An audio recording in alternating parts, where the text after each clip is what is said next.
स्वाद या रेसिपी चॅनलमध्ये तुमचे स्वागत आहे। तर आज आपण एक वेगळीच भाजी बनवणार आहोत। तर मी इथे शेवग्याच्या पालाची भाजी बनवणार आहे। त्यासाठी मी शेवग्याच्या फांद्या तोडून आणलेल्या आहेत, तुम्ही पाहू शकता। तर ही हिरव्या कलरची जे डार्क कलरची आहे ना, ती भाजी नाही घ्यायची, कारण ती निबर झालेली असते। ही थोडी पोपटी कलरची भाजी आहे ना, वरती शेंड्याला, ती आपल्याला काढून घ्यायची आहे।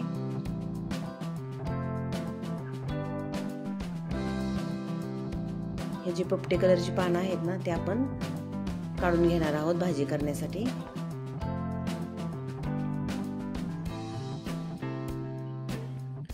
तर भाजी कशी साफ करायची तुम्हाला मी सांगते। तर दोन प्रकार आहेत भाजी साफ करण्याचे। तर अशा पद्धतीने तुम्ही पहिल्यांदा भाजी साफ करू शकता। एकदम कोवळी कोवळी पाणी घ्यायचे आहे।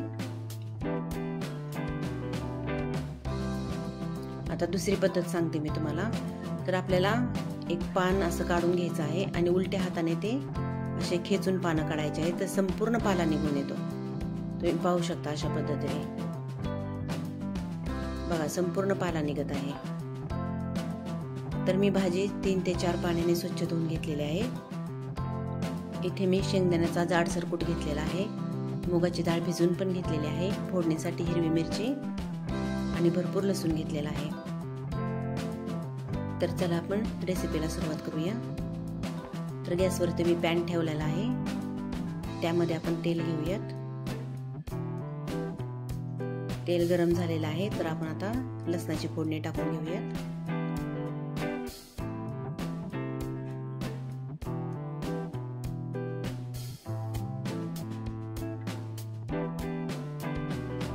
आता आपला लसूण थोडा परतून झाल्यानंतर त्यामध्ये आपण बारीक चिरून घेतलेली हिरवी मिरची टाकूयात।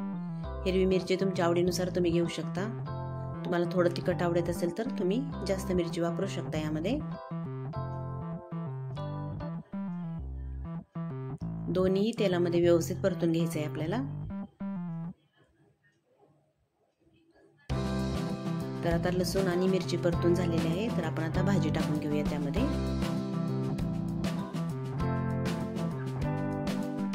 ही भाजी खूप पौष्टिक असते, तुम्ही नक्कीच ट्राय करून बघा आणि बनवायला ही खूप इझी आणि सोपी आहे।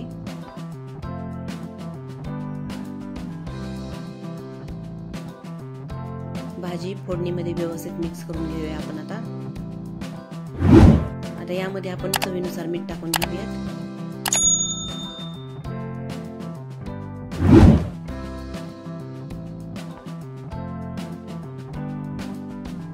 व्यवस्थित मिक्स करून घेऊयात।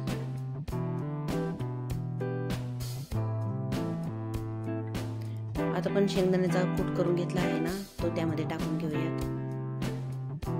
जाडसर कूट करून घेतलेला आहे, मिक्स करूयात व्यवस्थित। आपण भिजवून घेतलेली मुगाची डाळ ही टाकून घेऊयात आता।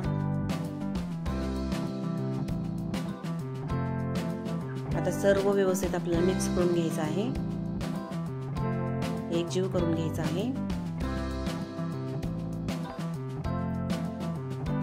आता यावरती झाकण ठेवूयात। झाकण 10 मिनिटांसाठी तरी आपल्याला ठेवायचे आहे, भाजी शिजेपर्यंत।